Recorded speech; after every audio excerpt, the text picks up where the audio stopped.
at malasakit. Ang malasakit ay binibigay sa mga taong nangangailangan. Kailangan bukal sa kalooban ng pagtulong. Pagbigay ng kung anong meron pa, nung kaya mo. At malasakit. Ang malasakit, magsasakripisyo ka. Ang pagtulong ay walang pinipiling oras. Kagaya ni Mr. Malasakit, Senator Bongo, disyo ang magserbisyo. Sabi nga nila, di ba? You will know them by their love.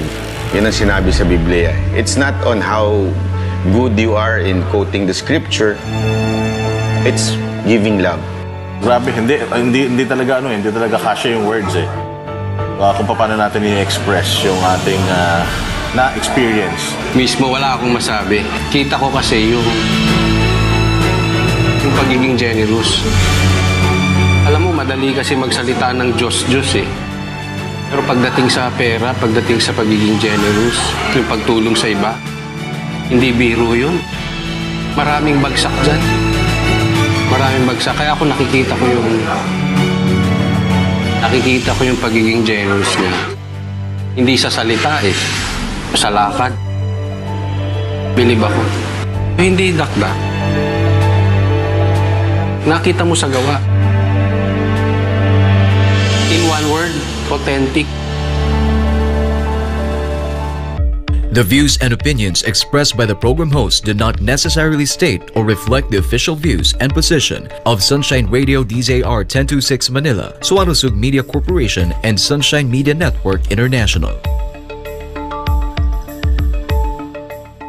Para sa Diyos at Pilipinas nating mahal. Kailangan yung tayuan yung prinsipyo.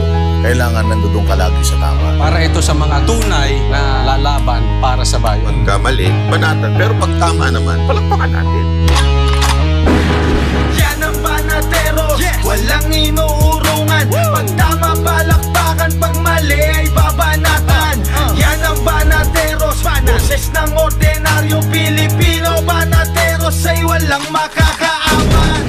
Yan ang banateros, walang inuurungan. Pag tama, palakpakan. Pag mali ay babanatan. Yan ang banateros, boses ng ordinaryong Pilipino. Banateros ay walang makakaawan.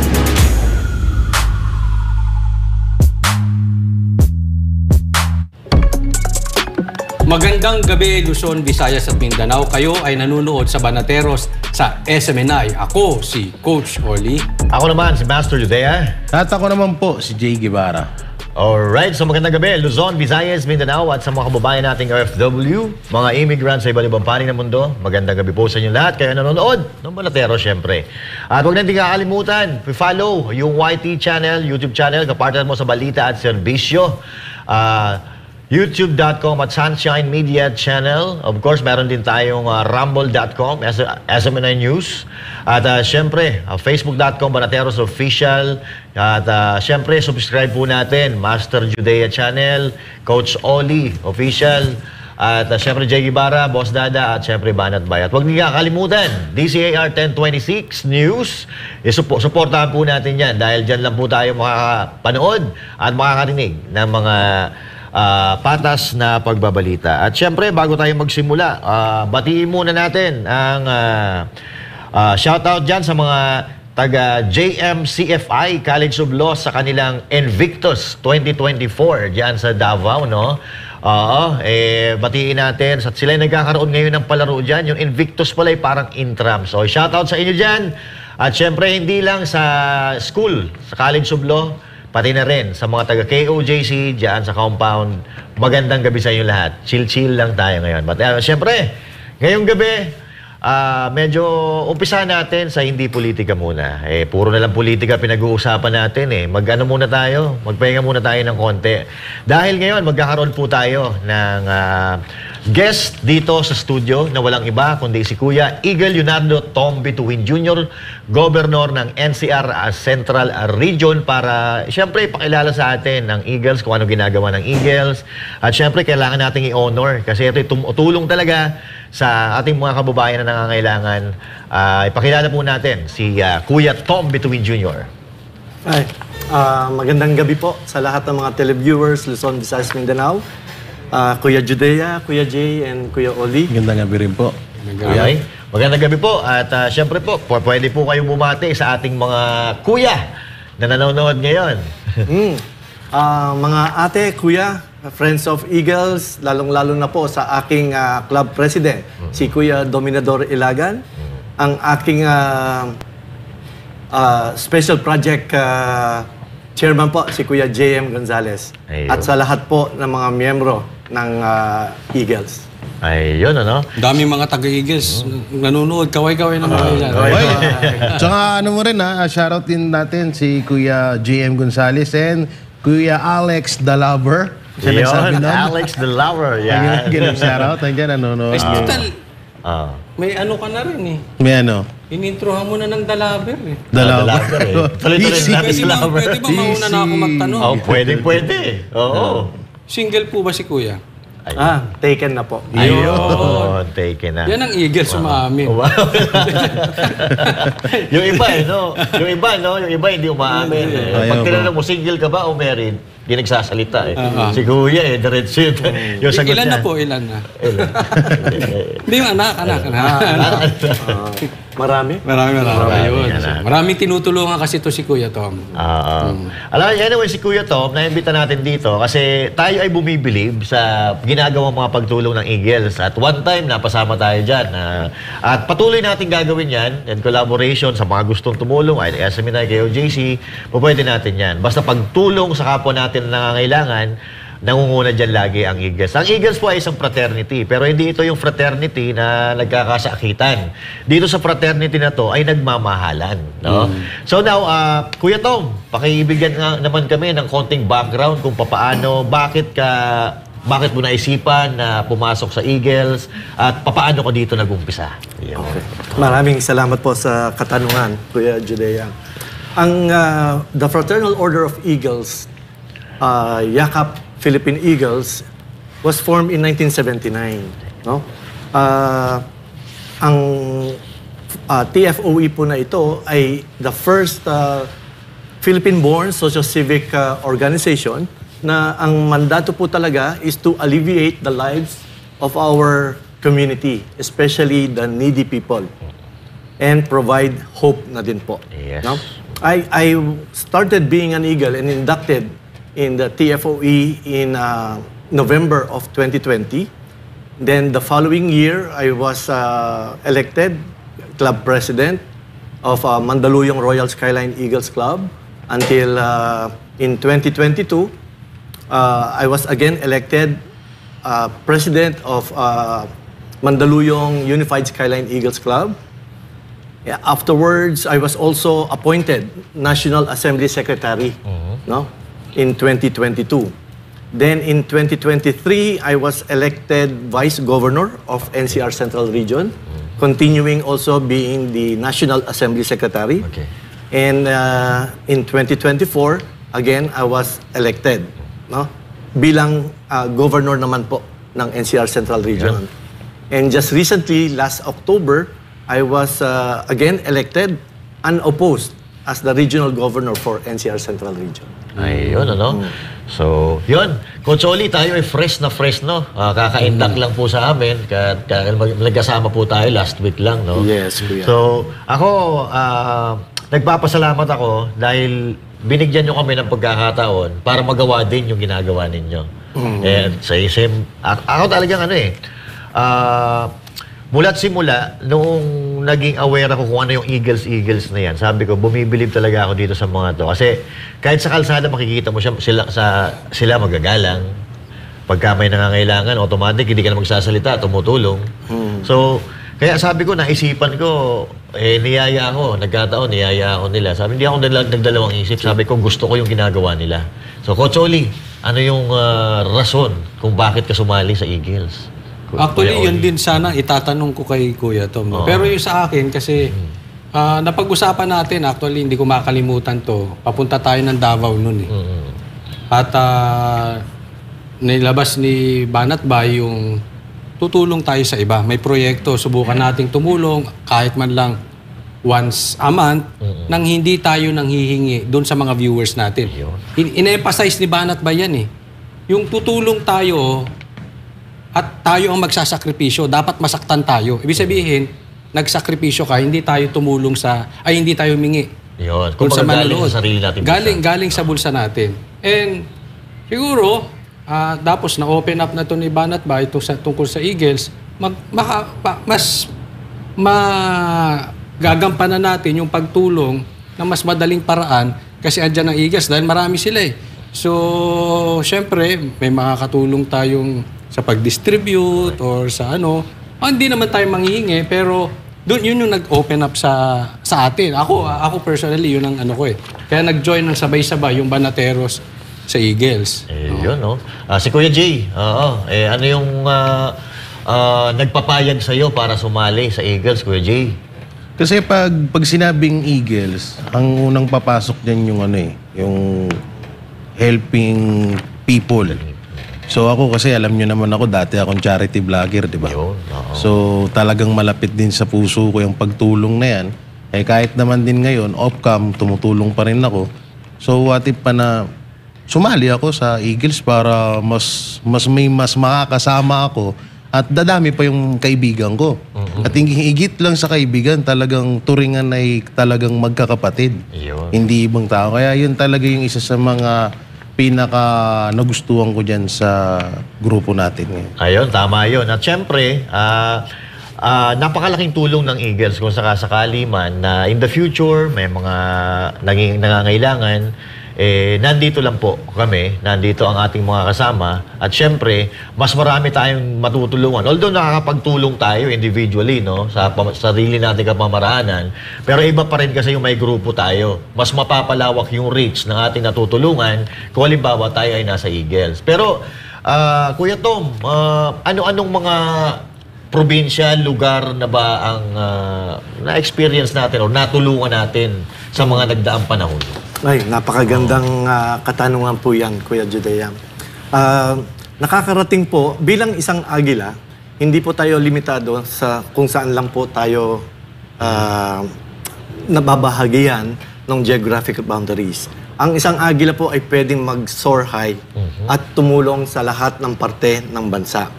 Isa na po sa mga natulungan po namin ay ang mga dumagat na katutubo po natin sa Norsagaray, Bulacan, na kung saan nakapag-provide po tayo ng isang rainwater catchment facility.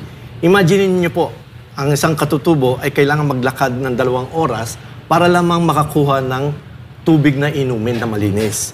So ang ginawa po namin ay nagbigay po kami ng isang rainwater catchment facility kung saan nakakapture po yung mga tubig from tubig ulan, nafi-filter at nagagawang inumin na po ng mga katutubo natin. Hindi lamang po yan. Nakapag-provide na rin po kami ng mga tulong sa mga katutubo nating AITAS sa Porac, Pampanga, no? Kung saan nagbigay po tayo ng ayuda at mga tsinelas para sa mga kabataan. Nangyari na rin po na nakapagbigay po tayo ng konting assistance sa Rafael Lasatin High School dyan po sa may Kutud, Angeles City. No? Even po dito sa Metro Manila, hindi lang po sa nasasakupan ko na Quezon City, Makati, Mandaluyong, Pasig, ay nakakarating din po kami mula sa Muntinlupa, kung saan nakapagbigay po kami ng isang hand washing facility sa isang public school po doon. Pero lalong-lalo na po ang mga tulong dito sa public schools natin sa Mandaluyong City. No? Meron na po dyan na nakapagbigay po kami ng hand washing facility.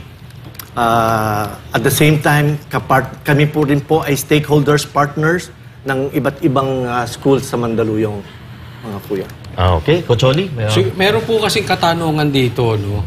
Galing sa ating mga manunood, specifically kay JRM, sabi niya, magtatanong lang po, anong pagkakaiba ng Eagles sa Guardians? Salamat po. Sa Eagles po kasi, kuya, kami po ay guided by our guiding principle, service through strong brotherhood. No? Dito lang po naipapakita kung gaano kalakas ang brotherhood. Ang aming mandato po ay tumulong sa mga nangangailangan, especially yung mga needy people sa ating community. Ang konsepto po ng aming pakikipagtulungan or pagtutulungan ay ang tinatawag po naming alalayang agila. Na kung saan maliit man o malaki ang maibabahagi mong tulong in any form, napakalaking tulong na po sa bibigyang tulong sa isang community. While sa guardians, I cannot really say because I don't have any idea kung ano po ang mandato po ng mga guardians po. Okay. Kuya Jay? Ang ano ko lang, no, ang pagkakalam ko, Eagle, isa yan sa ano yun, isa yan sa mga hindi nahuhuli pagdating sa mga, may mga nasalanta ng bagyo. Disasters. Yung mga disaster. Anong mga lugar at anong mga ano na natulungan nyo na, Kuya Tom? Regarding disaster. Okay. Magandang katanungan po uli, Kuya Jay. No? Ito pong nakaraang sakuna po ng Bagyong Christine, ang NCR Central Region ay nakapag-provide po ng munting financial assistance sa Bicol Albay Region, sa Camarines Norte Region at sa Cagayan Valley Region po.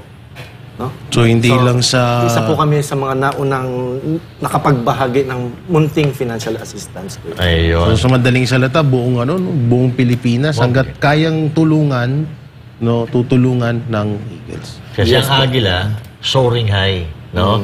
Hindi lang sa Luzon, hindi lang sa Visayas, hindi lang sa Mindanao. Ang lipad ng Agila ay matayog kumpara sa iba't ibang ibon. Ito ayun nga, kaya nga Agila yung Eagles, kaya tayo Eagles, no?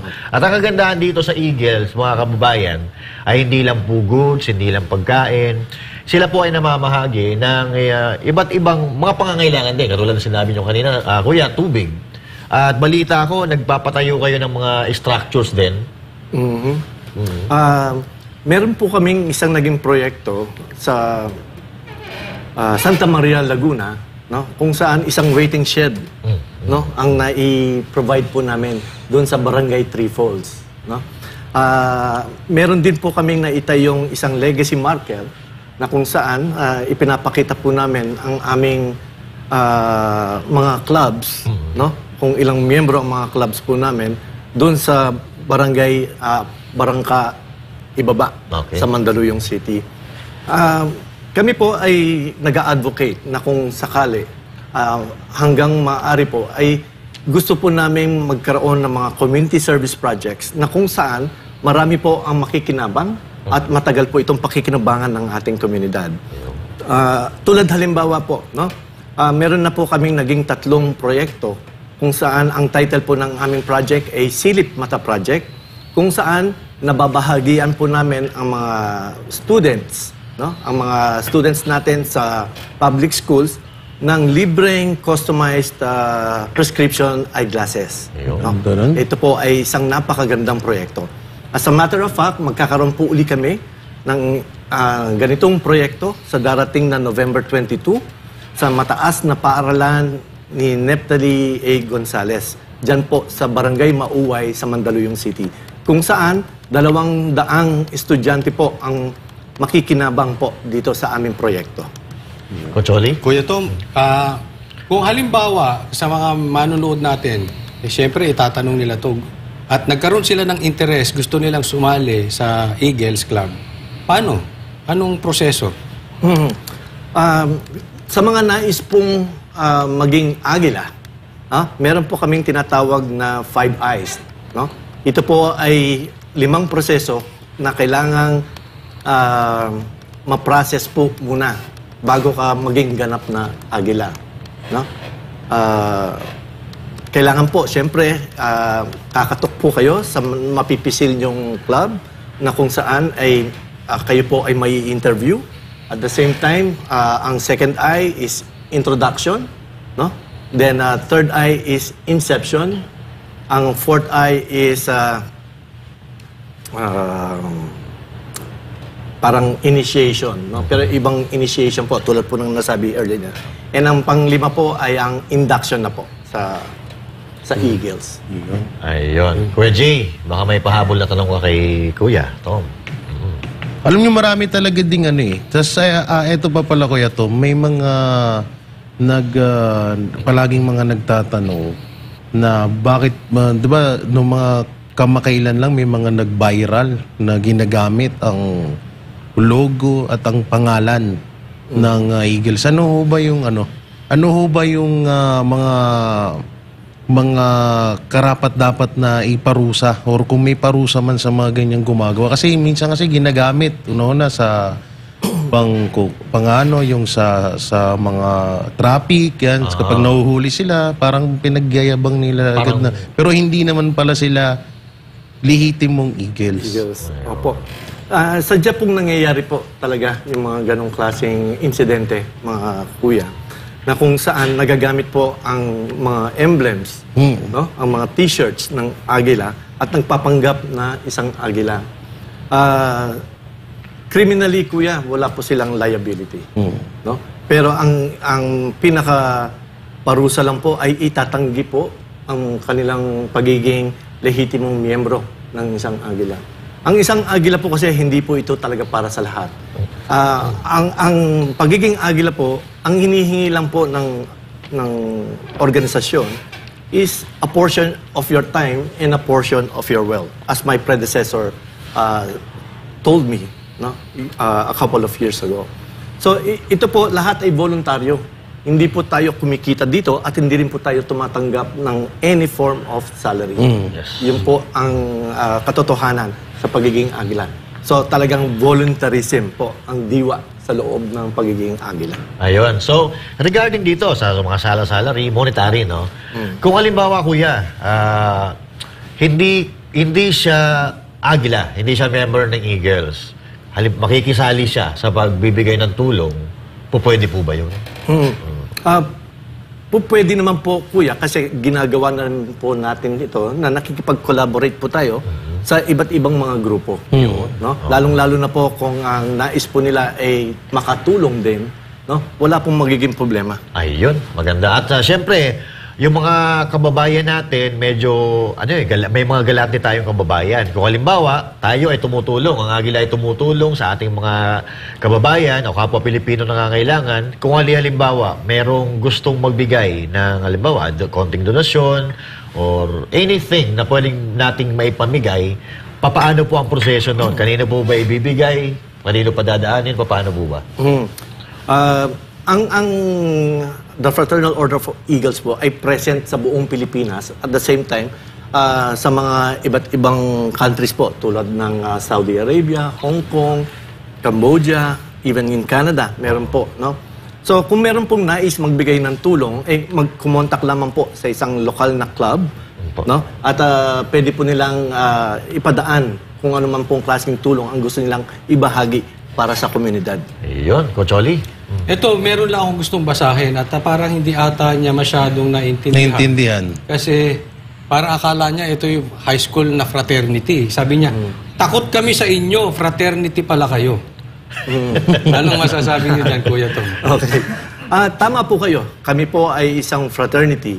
However, ang fraternity ito po ay nagko-concentrate lamang sa brotherhood. Hindi po ibig sabihin na fraternity ay meron na pong kaakibat na mga initiations tulad halimbawa ng mga hazings, no? Ito po ay kinokondena ng aming leadership under the banner of our National President, Kuya Ed Marcil Joy Semene, na ipinagbabawal strictly ang any form of physical contact, no? Especially hazing. Yung mga paluan o sakitan, wala pong nangyayaring ganyan po. So, ibig sabihin, Kuya Tom, ibig sabihin lang yan, tayo po ay tumatalima sa batas. Hindi tayo gumagawa ng labag sa batas, which is ang hazing ay labag sa batas yan eh. Yes. At kamakailan lang, na-experience namin yung tawag dito, yung initiation. Ang sarap ng initiation. May lechon, no? May lechon. Papatayin ka sa atake sa puso. Sa puso. Hindi sa busog. Sa busog ka papatayin eh. Kuya Jay, baka may ano ka. Kuya Tom, ano pang mga parating na mga projects nyo po ngayon? Mga parating natin na mga projects. Thank you. Sa NCR Central Region po, tulad ng nasabi ko, itong darating na November 22, sa ganap na alas 9 ng umaga, ay mamamahagi po ang aming grupo, NCR Central Region, ng 200 prescription glasses sa 200 estudyante ng mataas na paaralan ng Neptali A. Gonzales, no? Sa Barangay Mauway, Mandaluyong City. At the same time, meron po kami nakaschedule sa darating na November 30 na isang tree planting activity sa Capas Tarlac, no? At meron din po kaming inadopt na isang Aita community sa Bamban Tarlac. Bamban, masyadong famous, di ba? Opo. Na kung saan i-endorse po namin ang ipapagawa po naming multipurpose hall na kanilang ni-request. Yun, no? Ang galing naman Tsaka talaga ito pa, ng may Eagles. isa pang katanungan dito. Kung kayo, Eagles, ano naman daw ang mga Duterte? Ang mga Duterte po, no, lalong-lalo na po si Presidenta Digong, ay miyembro po ng Agila. Yun. No, sa Davao. Sa Davao. Isa po siyang rin po yan ganap sa na kuya. kuya. And even po si Vice President Sara Duterte ay isang Lady Eagle po. Yun. Ngayon, alam na nila. Kung sino-sino So, ngayon, mga alam membro niya na. ng Eagles. But anyway, kanina, may mga negative comments. Pero dito, may nabasa ako, ang husband ko, member ng Fraternal Eagle. I am proud of him. Dapat lang. Dapat lang, ate, na maging proud tayo sa Agila. Dahil puro pagtulong lang, puro kabutihan lang ang iniisip ng mga... Kaya nga nandito si Kuya Tom eh. Kasi kung kasamaan to, dito upo dito si Kuya Tom. Siyempre. But anyway, may ba tayo magaganap na national gathering? Kasi alam ko yung Eagles is talagang buong Pilipinas, hanggang sa ibang bansa, meron tayo. May upcoming ba tayo na national gatherings? Meron po. No? Sa darating na November 22 and November 23 ay magaganap po ang aming 45th National Assembly and 44th National Congress hosted by yours truly, ang National NCR Central Region. No? This will be a 2-day event na kung saan magtitipon-tipon po ang lahat ng mga miyembro ng aming TFOE Yakap-PE at magkakaroon po ng iba't ibang programa along the way. Okay. Follow-up question, Kuya Tom, no? Ito bang assembly na to, ay ano mangyayari dito? Parang may mga seminar ba na mangyayari regarding, kung may seminar, anong klaseng seminar to? Patungkol po saan ito? Okay. We are introducing, actually it's the first, no, ng several topics, no. First is the gun safety seminar na alam naman po natin marami pong mga kuya at ate ang mga gun enthusiasts, no. Pangalawa po ay public speaking kasi ang mga Agila po mahilig magsalita yan. Lalong-lalo na po sa isang komunidad na kung saan nakakapagbigay sila ng tulong. Pangatlo po is stress management para ma-determine po kung gaano katibay ang ating mental health, no? Ang pang-apat po ay yung roles, no? Roles of the club officers and regional officers para po mas lalo po nilang maintindihan at ma-appreciate yung mga kanya-kanyang mga positions po nila. Ayun, no? Ang galing, no? Pero ito, nabanggit niyo po kanina, magsasama-sama ang mga Agila. So, hindi po included dito yung mga outsiders, puro Agila lang po ang ano dito. Yes, tama po. Okay. Exclusive lang po ito sa mga miyembro, active members po natin. So, let's take advantage of the opportunity. Kung may nanonood ngayon na Agila, invite po natin siya sa national gathering, assembly natin. Okay, thank you very much po. Mga ate at kuya, mula sa 18 regions across the Philippines and outside the Philippines, I would like to invite everyone to participate and attend our 45th National Assembly and 44th National Congress, which will be on November 22 and 23 at the Midas Hotel and Casino located in Pasay City. Ayun, no? Ako attend ako dyan, Coach Oli, no? Tayo. Ikaw, parang tatlo lang tayo eh. Tatlo nga tayo ngayon. Kasi nasa ibang bansa yung dalawa eh. Nasa ibang mga bansa tatlo lang kami. But anyway, baka may karagdagang tanong tayo. Coach Oli, kay Kuya Tom, paano ka nagsimula dito? Kasi i-connect ko lang, no? Gusto kong sabihin to kasi kanina may nagsabi, mayroon palang good fraternity. Alam mo, hindi natin maalis sa ating bansa na mayroon talagang misconception sa fraternity. Na-associate nila ang fraternity sa initiation at saka sa rumble. Correct. Ibang-iba yung sa Eagles na napaliwanag na ni Kuya Tom. Yun, mayroon ako nakikita na gustong sumali. At kayo po, paano kayo naingganyong sumali dito? At sabihan na rin natin yung mga gustong sumali. Ako po ay nayaya lamang ng isang kumpare ko. No? At first, talaga naman pong wala po akong idea kung ano ba itong papasukan kong the Fraternal Order of Eagles. Pero nung nandun na po ako sa loob at nakita ko kung gaano kaganda ang samahan at layunin ng aming club at ng aming organisasyon, ay naengganyo na po tayo. No? Dati na po natin ginagawa yung pagtulong sa kapwa. Pero napakaganda ng pakiramdam na isang grupo kayo, iisa ang hadikain na makatulong at nagtutulong-tulungan po kayo para maibigay kung ano man pong klaseng ayuda or kung anong klaseng project ang ipapatupad. No? Dito po ako na motivate na mabuti. Ang motivation po kasi ng isang tao ay nakikita lamang kung merong purpose ang inyong ginagawa. And dito ko nakita na ito pala yung purpose ko. Ang makatulong sa ibang tao. Follow-up question lang kasi may nagsabi, gusto kong mag-join. Kaya lang babae. Pwede ba ang babae mag-join? Official ba sila na kasali or parang part lang? Ang isang Lady Eagle na kung tawagin po namin ay tinatanggap naman po. Pero sila ay automatikong nagiging Lady Eagle kung ang asawa nila o ang kuya ay isang ganap na miyembro. Automatic pong Lady Eagle. Pero kung gusto po nilang bumuo ng isang grupo, para ma-recognize po sila as isang Lady Eagles group, ay pwede naman po. May minimum lang po na 15 miyembro para makapag-create ng isang Lady Eagles group po. Paano kung Paano kuya kung single? Walang asawa. So, hindi siya makapag... Pwede rin po. No? Tinatanggap din naman po natin yung mga single. Para lang po ma-recognize sila, ay kailangan po silang ma-recognize ng national officers po namin. Especially our national president, yung past national presidents. No? So kahit single.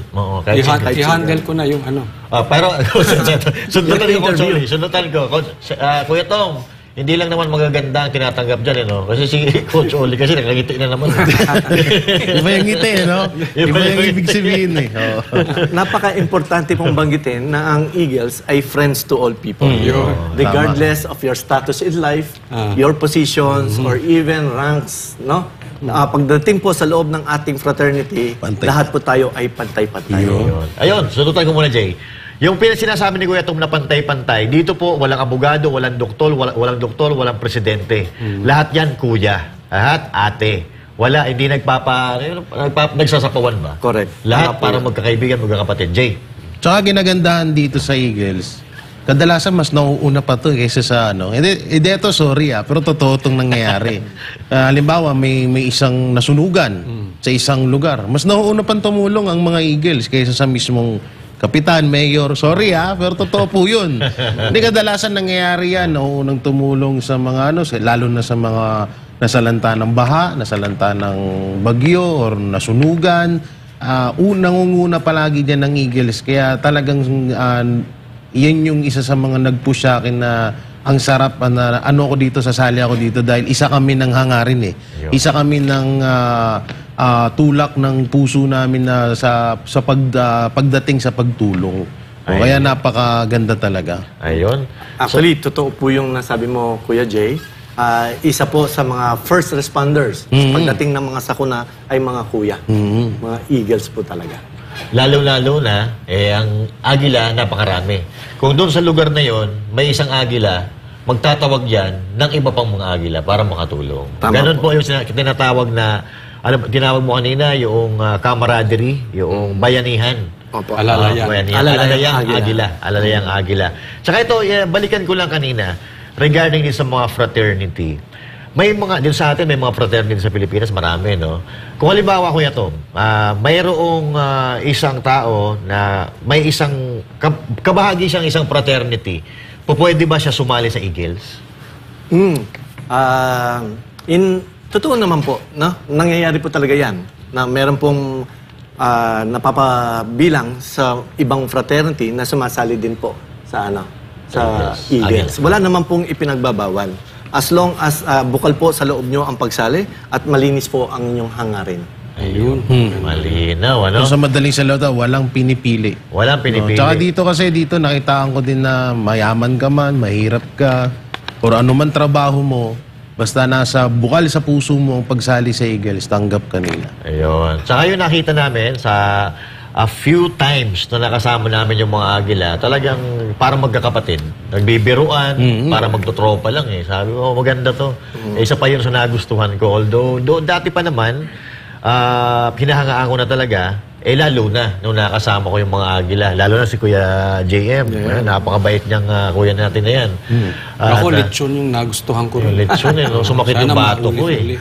Kukunti lang kami, isang lechon na napakalaki. Pagdating ko kaagad nun, pinakain agad ako eh.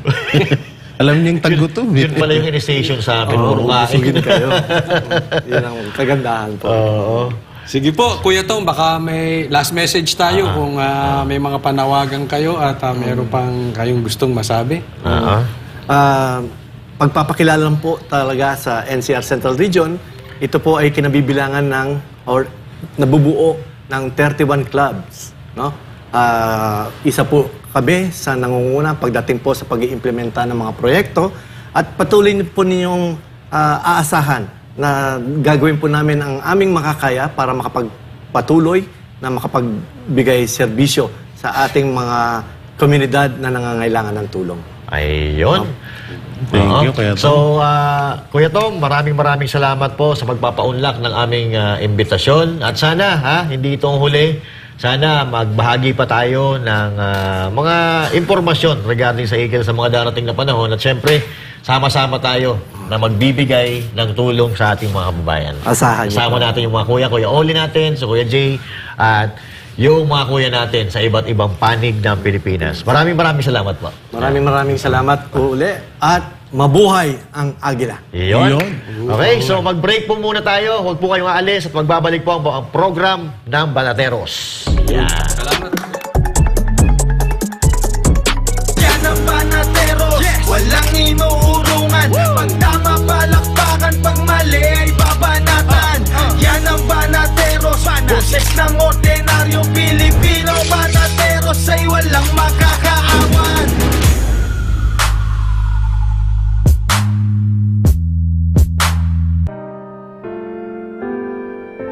Tapang at malasakit. Ang malasakit ay binibigay sa mga taong nangangailangan. Kailangan bukal sa kalooban ng pagtulong. Pagbigay ng kung anong meron pa, nung kaya mo. At malasakit. Ang malasakit, magsasakripisyo ka. Ang pagtulong ay walang pinipiling oras. Kagaya ni Mr. Malasakit, Senator Bongo, disyo ang magserbisyo. Sabi nga nila, di ba? You will know them by their love. Yun ang sinabi sa Biblia. It's not on how good you are in quoting the scripture. It's giving love. Grabe, hindi talaga hindi talaga kasya yung words eh. Kung paano natin i-express yung ating na-experience. Mismo wala akong masabi. Kita ko kasi yung pagiging generous. Alam mo, madali kasi magsalita ng Diyos eh.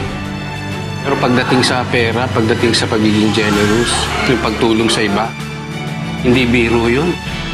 Maraming bagsak dyan. Maraming bagsak. Kaya ako nakikita ko yung pagiging generous niya. Hindi sa salita eh. Sa lakad. Bilib ako. Hindi dakda. Nakita mo sa gawa. In one word, authentic.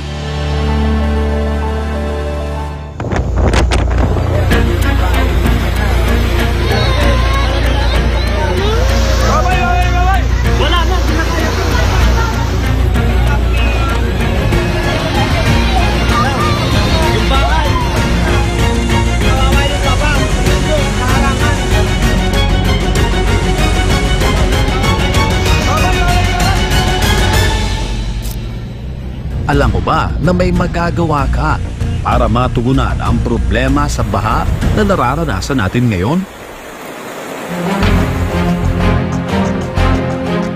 Maging bahagi ng solusyon.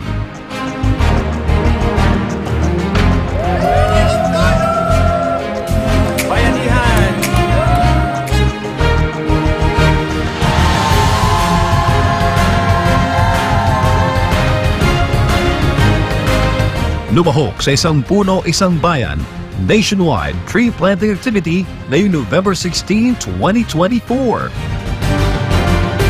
At nationwide coastal cleanup ngayong November 23, 2024. Isang inisyatibo ni Pastor Apollo C. Kibuloy.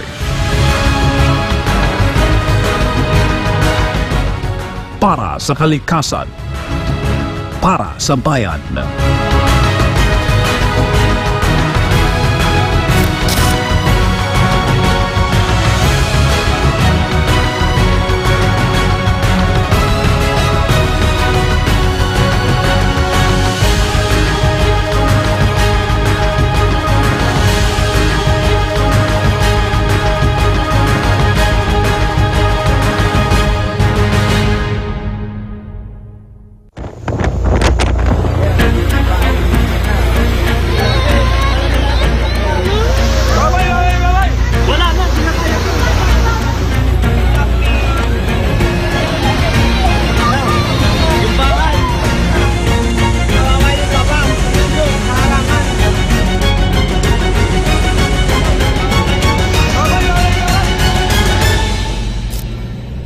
Alam mo ba na may magagawa ka para matugunan ang problema sa baha na nararanasan natin ngayon? Maging bahagi ng solusyon.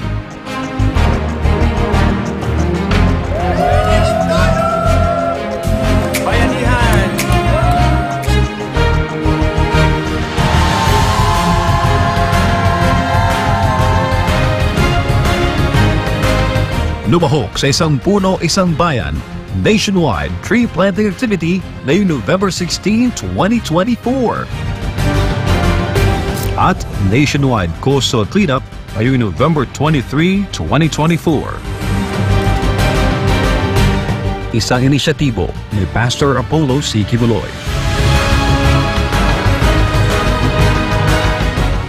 Para sa kalikasan, para sa bayan.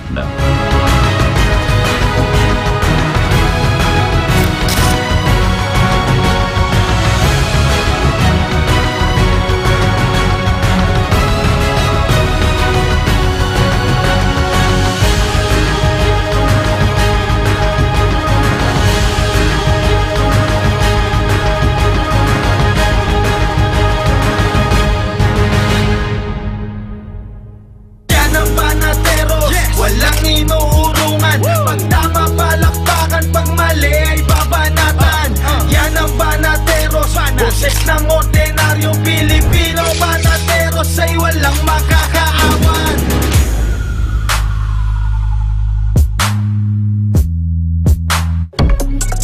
At ayun na nga, nagbabalik ang Banateros Live. Dito lang yan sa SMNI. At syempre, i-shoutout muna natin, batiin natin si Boss Dada TV, no? Nasa Amerika na si Boss Dada, sana all. Sarap buhay. Sarap buhay, no? So anyway, tuloy-tuloy na tayo mga kababayan. At ngayon, pagkatapos ng tulong ng mga Eagles, ito naman, ito yung tulong na talagang para sa sambayan ng Pilipino. Ito yung isinusulong ni Pastor Apollo Kibuloy na pensyon sa mga OFW. Kasi ngayon, mga partners, no, parang wala tayong naririnig na pensyon sa mga OFW. Pag yung OFW umuwi sa Pilipinas, wala na silang aasahan na iba pang kung wala silang ipon, pag uwi na sa Pilipinas, walang naipon din yung kamag-anak, kawawa. So ito, isusulong ni Pastor Apollo Kibuloy ang pensyon sa mga OFW. So what's your thought about it, Coach Oli? Maganda po yan. Maganda yung gagawin ni Pastor Kibuloy na yan kasi lagi nating sinasabi ang bagong bayani o ang mga bayani, ang tunay na bayani ng bansang Pilipinas ay yung mga OFW. Sa salita, yan ang ginagawa. Pero ang gobyerno, wala namang ginagawa dyan. At nasubukan ko po yan. Kasi apakahirap.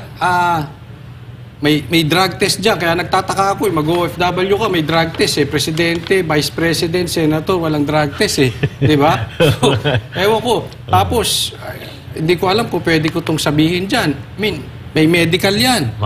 Kompleto yan. Instant. Kukuha na ka ng tae. Baka di ko pwede Namin sa mga sa mga nanonood. Pasensya na po. Pero totoo pupo na lang, pupo. Kasi pagdating namin doon, ayaw mo? Paano gagawin ko kung hindi ako nadudumi? Diba? Bayad ka. Bayad ka. Alam ko yung, kasi ganyan ang kalakaran. So, it's about time na talagang ipakita sa mga OFW na sila ay bayani. Yeah. Kaya maganda yung, again, yung naiisip ni Pastor Kibuloy na pagtulong sa mga OFW. Jay. Alam nyo, napakaganda ho niyan. Dahil alam naman natin, yung mga hero abroad natin, kadalasan, ilang taon, halos ilang dekada na sa ibang bansa. Tapos pag-uwi, ang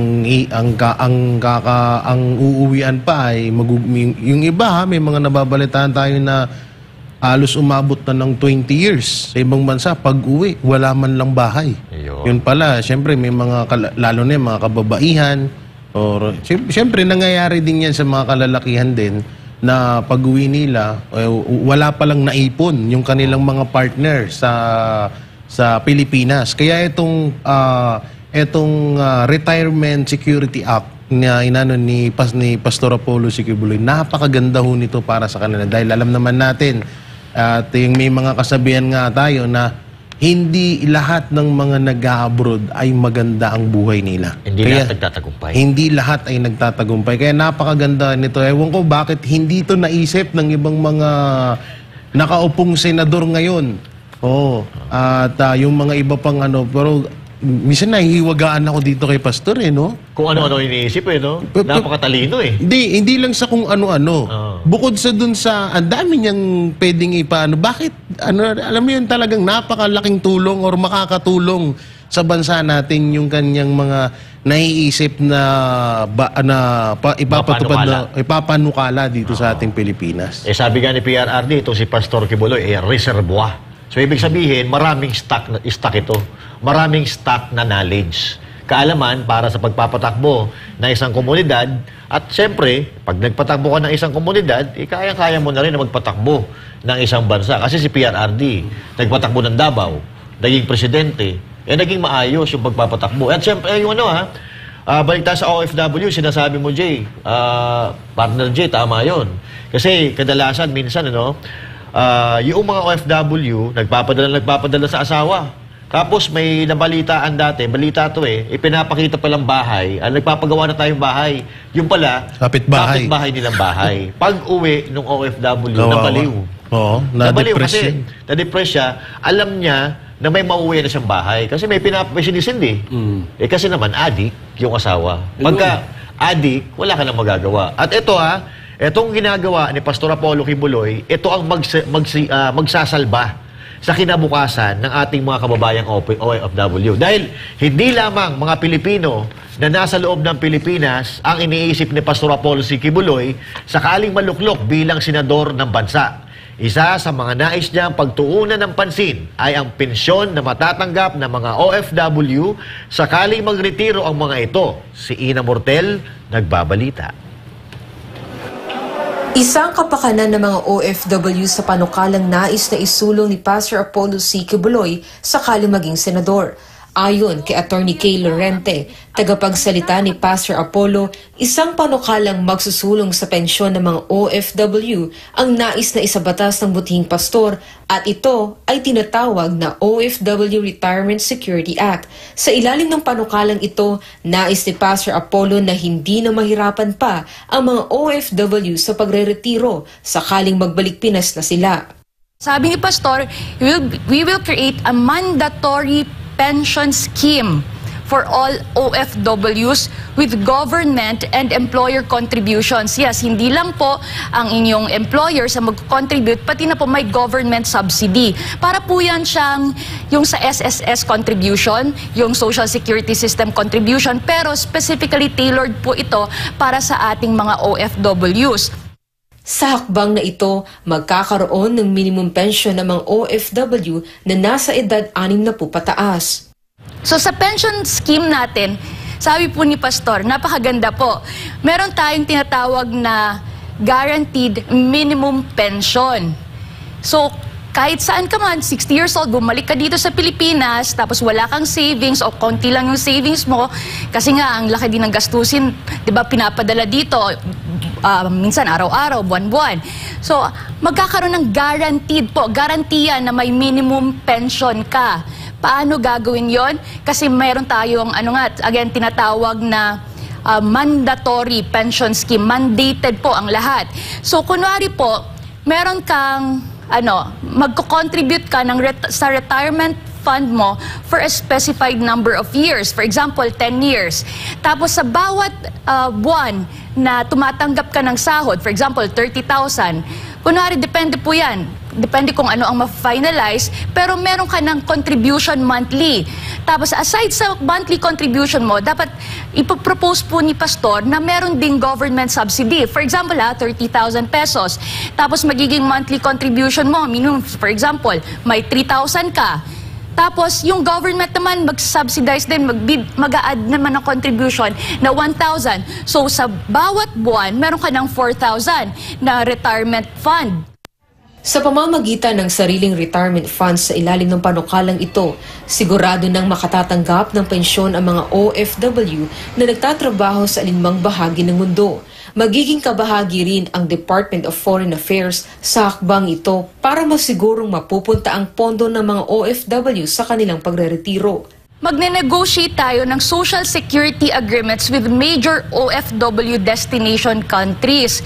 So kumbaga, magiging trabaho po ito ng DFA, Department of Foreign Affairs, na talaga kung saan yung mga common na mga countries, OFW countries or host countries na tinatawag natin, makikipag-usap po sila doon sa gobyerno na ito po ang magiging social security agreements. Doon po, kalakip na po dyan anong magiging pension, retirement benefits na matatanggap na sigurado po ay madadala ng isang OFW pagbalik dito sa bansa. So dito sa retirement savings program, sabi ni Pastor, may tax incentive po para sa lahat ng OFWs. So once meron ka ng retirement fund, may savings program ka, kaya nakasali ka dyan, so meron kang tax deduction every time na mag-contribute ka. Again, nakipag-usap na yung mga DFA natin, doon sa host countries, para yung tax po ay mas lower po, mababawasan. So pangalawa, dapat tax-free din yon yung magiging savings program. Nais nga ni Pastor Apollo na isulong ang nakabubuti para sa lahat ng Pilipino nasa loob o labas man ng bansa. Kaya para sa karagdagang kaalaman sa lahat ng platapormang isinusulong ng butihing pastor, patuloy na makinig sa iba pang programa ng SMNI. Para sa Diyos at sa Pilipinas kong mahal, ito si Ina Mortel, SMNI News. Yun, napakaganda talaga. Tsaka ito nga, may mga katanungan dito. Paano kung hindi member ng KOJC pwedeng mag-apply? Ako nasasagot. Oo, sa buong mundo yan. Hindi lang yan para sa member ng KOJC at hindi lang yan para sa bali pang kalahatan yan. At ito pa, meron pang isa. At sana naman less requirements. Ngayon. So, sasagutin ko ulit. Wala naman ibang sasagot dyan eh. So, kung matatandaan natin, katulad na lang sa mga passport ng mga OFW, di ba, dati napakahirap kumuha niyan. At napakaiksi lang. Ilang taon lang dati? 3 years, no? 3 years. O ngayon, 10 years na. So, sa tingin ko naman, hindi naman to masyadong pahirapan sa requirements. Kucholi? Alam mo, itong mga plano ni Pastor Kibuloy, napansin nyo, very specific. Kita nyo bagamat hindi siya makapagpaliwanag, at ito'y napapaliwanag naman ni Attorney K, na ito plano, tapos yan, pinapaliwanag isa-isa. Kasi pag ganyan ka-specific, kadiin, yung kanyang plano, ibig sabihin siguradong-sigurado siya, napag-isipan na. Hindi katulad ng iba, parang gamot ang plano. Generic. Di ba? Ano plano natin? Basta ganito. Magkaisa. Ano plano natin? Ihip. Unity. Unity. Ano nangyari sa wala katuloy ngayong masingil. Kaisa-isang plano, 20 pesos na bigas, itinatanggi pa ngayon, hindi daw plano. Pangarap. Puro pa target. Puro pa target. Tama yun. Generic eh. Tama yung sinasabi mo na generic, no? Pagka sinabi lang kasi, mahirap paniwalaan eh. Hindi katulad nito, si Pastor Apollo Kibuloy, sinasabi, pero ipinapaliwanag ng sa malinaw na pamamaraanan. Katulad ng pagpapaliwanag ni Atty. K. So, pag ganito gagawin natin, pagka susweldo ka, kakaltasin yan mandatory doon sa sweldo mo, tapos buwan-buwan mo nang hulog yun. Para sigurado, pag uwi mo ng Pilipinas, meron kang pera. Sabi pa nga parang hindi mo na ata kailangan maghintay ng 60 years old. Pag umuwi ka, nangailangan ka ng pera, pwede ka siguro mag-loan. Mag-loan katulad ng ginagawa sa Pag-ibig, ginagawa sa PhilHealth, sa SSS, pwedeng ganun siguro. Magsagawa ng batas na ganun. Master, mas malaki ang ng SSS, PhilHealth, tsaka Pag-ibig. Ito kasi 5% lang. 5% lang. Pero malaki rin malaki ang makukuha mo. Malaki makukuha mo kasi kung kaltasan man yan ng gobyerno, maliit lang. Kasi kung ang magpapatupad niyan matino, hindi na para yung ugagin yung mga Pilipino. Halimbawa, ito, katulad ng nangyayari ngayon. Sige, akin na yung 40%, sa inyo na yan. Yung 60%, dadaan pa yun sa mga proyekto na mapupunta sa proyekto, 40% na lang. Pero kung matino, ang mamamalakad, napakaganda ng kahihinatnan ng ating bansa. Kaya nga ako, habang tumatagal dito sa binibigay, actually 47 ito at ngayon, unti-unti na nating naliliwanagan kung ano itong mga batas na to sa tulong at pagpapaliwanag ng mga abogado ng SMNI, ng KOJC. Marami pa pong susunod dyan. At hindi nga namin maintindihan dito kay Pastor Ipolo Kibuloy kung bakit siya naiisip niya ito, yung mga matatagal na sa politika, hindi nila naiisip ito. Kaya ako, Choli.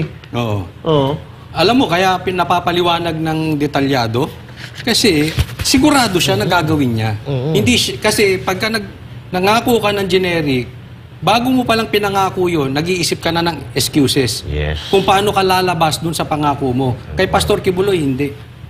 Talagang may tuldok. So alam niya, pinag-isipan niya, may plano siyang gawin. Tsaka detalyado kung paano niya gagawin. Hindi yung pag sinabi, ganito, basta gagawin natin yan. Hindi naman pinaliwanag kung paano gagawin. Diba? Pagkapaliwanag mo nga. Ako ipapaliwanag ko. Paliwanag mo. Ang programa ko ay magkaisa. Magkaisa tayo. Pagkakaisahin natin yung mga nag-aaway-away. Halimbawa, ako, pink lawan. Ikaw, dilawan, pulahan. So, makikipag-usap ako sa inyo ng tao sa aking puso para patunayan ko sa inyo na totoo ang pakikipagkaisa na inilalatag ko sa inyo. Hindi yung unity tayo, pero babanatan mo yung isa, hindi unity tawag doon. Baka yun ang pagkakaisa. Baka yun ang pagkakaintindi nila. Hindi, kadalasan yan ang pinapangako. Magkaisa tayo, magkaisa. Ako, sawang-sawa na ako dyan. But saka ito, napakaganda ho nitong proyekto na to kasi sa panahon ho ngayon, masakit man sabihin, pero nangyayari, medyo kinakalimutan ho ng gobyerno natin ang mga hero abroad, ang mga OFW. Nung nakaraan nga lang, may namatay na OFW at parang hindi man lang pinansin ng gobyerno. Binitay yun. Binitay. So, isa sa pinakamasakit na parte na isang kapwa natin Pilipino na hinahayaan lang apihin or bawian ng buhay sa ibang bansa. So, ngayon, kaya nga palagi namin sinasabi sa inyo mga kababayan na huwag na natin palagpasin itong pagkakataon na to. Dahil bibihira na lang talaga na merong ganitong tao na magsusulong ng mga ganitong programa para sa Pilipinas. Ayan. So speaking sa binitay na OFW, dito nakukumpara na naman natin. Hindi talaga hindi mo maiiwasan na ikumpara yung nagdaang administrasyon. Kasi si dating si President Duterte, pagka may mga ganyan-ganyan na nakatakdang bitayin, nakikipag-coordinate si PRRD sa bansa na yon. At gumagawa siya ng paraan para hindi matuloy yung pagbitay na yon. Diba? Ganon dapat ang ginagawa ng gobyerno. Kasi buhay ng tao yan Unang-una, ang tawag natin sa mga yan ay modern heroes. Ipakita natin sa sagawa yung pagtawag natin sa kanila na modern heroes. Dapat ipinagtatanggol natin sila, dapat pinangangalagaan natin sila, dapat binibigyan natin sila ng pagpapahalaga. Katulad ng mga bayaning rebulto, kung paano binibigay natin sa mga bayaning rebulto. Yun nga, rebulto na Pinaghahalagaan pa natin, itong mga buhay pa to. Kaya hindi natin maiiwasan na ikumpara yung nakaraan dito. Siguro naman ito kalooban talaga ng Diyos. Kasi sa matagal na panahon, wala tayong nakitang katulad na ginawa ng Duterte. No?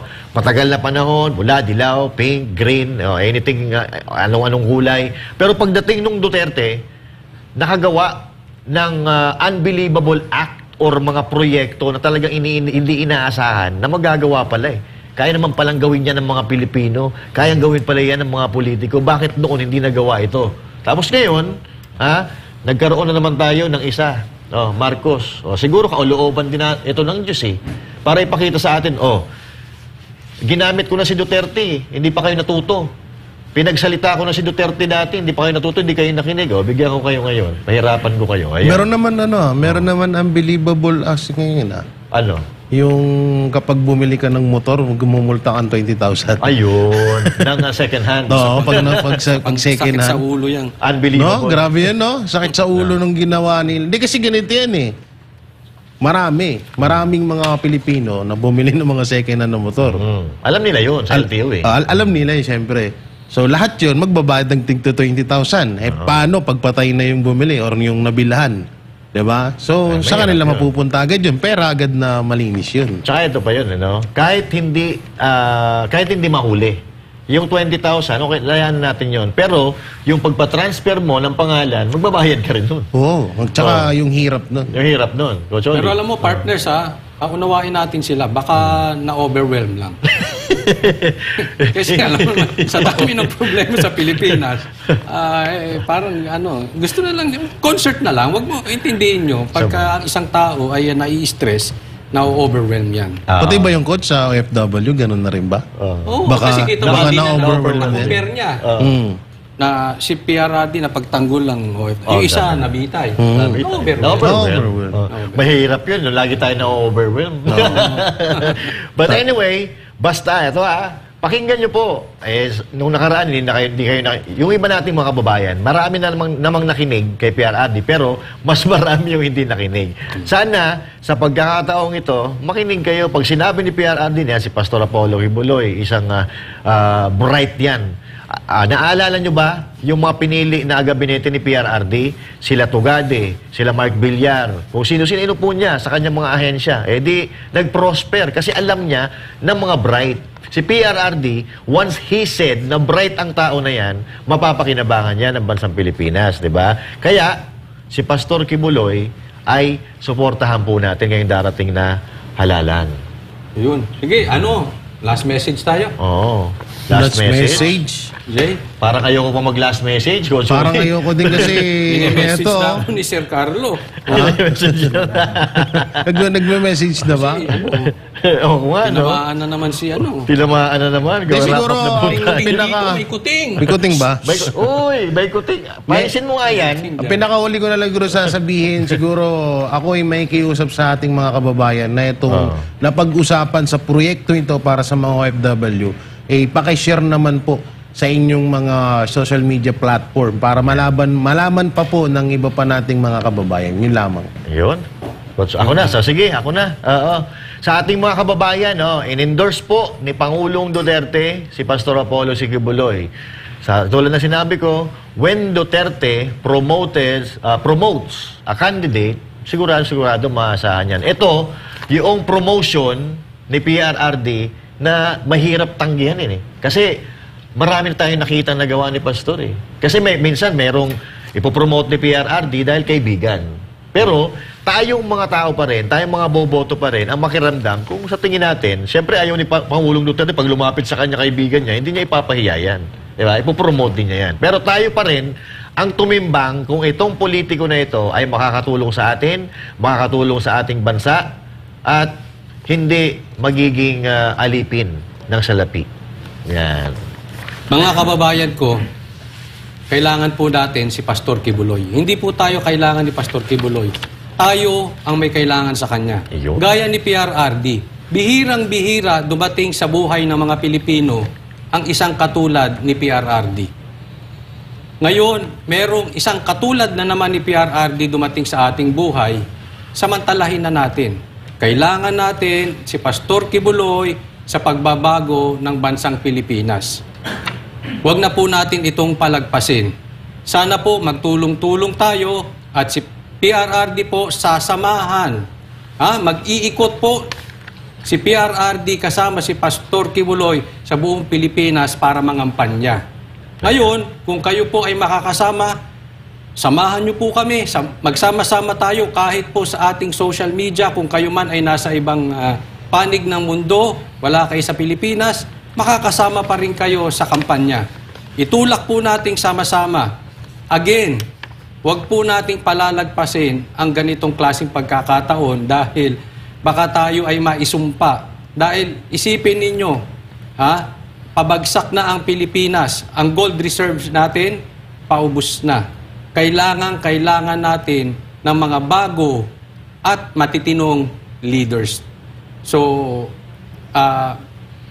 ikampanya po natin sa ating mga si Pastor Kibuloy. Kaibigan, kagrupo, kaklase, kanegosyo, kahit sa kaaway nyo, ikampanya nyo si Pastor Kibuloy. Maraming salamat po. At dito, higit sa lahat dito, mga kaibigan, suportado ni PRRD, si Pastor. Kaya sana naman, sa pagkakataon to, wag na natin palagpasin to. At bago tayo magtapos para naman sa ating Christmas countdown. 47 days na lang, Kabanateros, ay Pasko na, 47 days na lang pala. Tatanda na naman Grabe. ako. Malapit na pala birthday mo. Ano regalo mo sa amin? Kopal nyo. Marami mo. Pasko na. Sinta ko. Buti tinuloy mo. Hindi ko kaya yung parte natin. Oy, shoutout nga pala dyan sa dalawang mga kapatid namin na nandyan sa iba't ibang bansa. Tawa ng tawa yung mga yan. Sa'yo itong mga to, para atitigas ng mga mukha nito. Kung ano na pinagagawa dyan.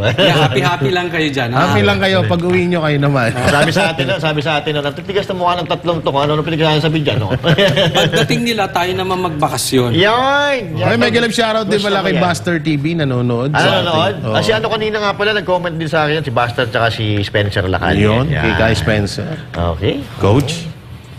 Epifania. Si Epifania? Ano yan? Naka-line up na po yan. Si Panyang? Yung may request si Epifania. Okay. Naka-line up na po yan. Actually, kausap ko na po si attorney. Ayun, Kausap ko na po si attorney. Yun? Kalma lang. Relax. I got you. Chill lang. Magkita-kita po tayo uli, mga banateros. Dito lang sa SMNI. Pag tama, palakpakan. Pag mali, banatan. Ako po, si Coach Oli. Ako naman, si Master Dea. At ako naman po, si Jay Guevara. Para sa Diyos at sa Pilipinas nating mahal. Para sa Diyos at sa Pilipinas nating mahal. Kailangan yung tayuan yung prinsipyo.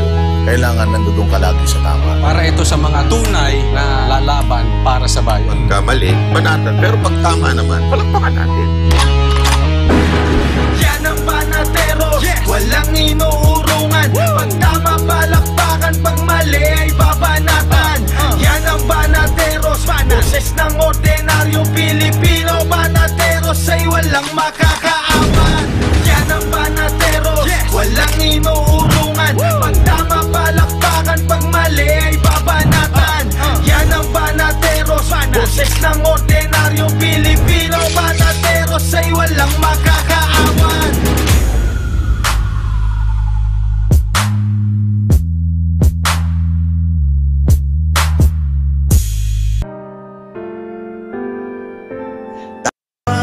At malasakit. Ang malasakit ay binibigay sa mga taong nangangailangan.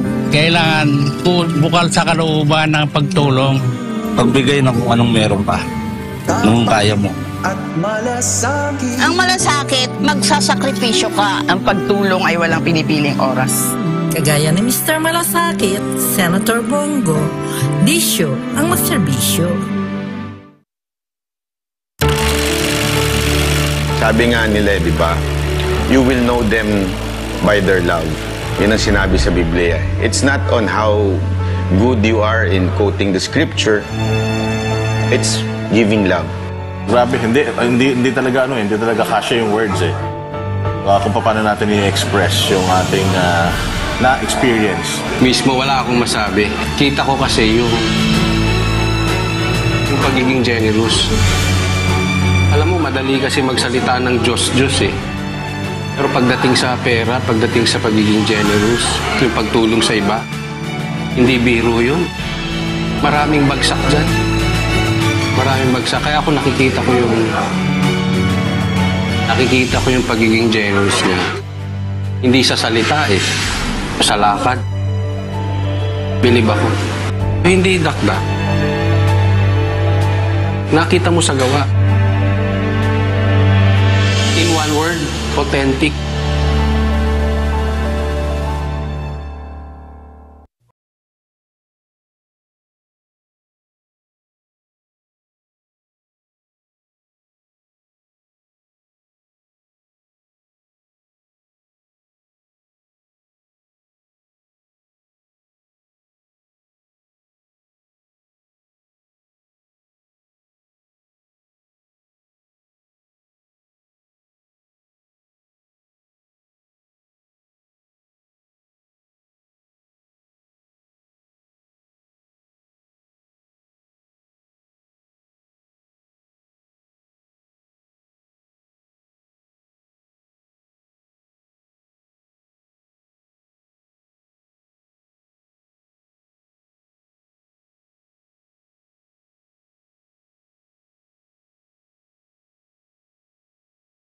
Gasolina pero sulit ang halaga, mag-clean fuel ka.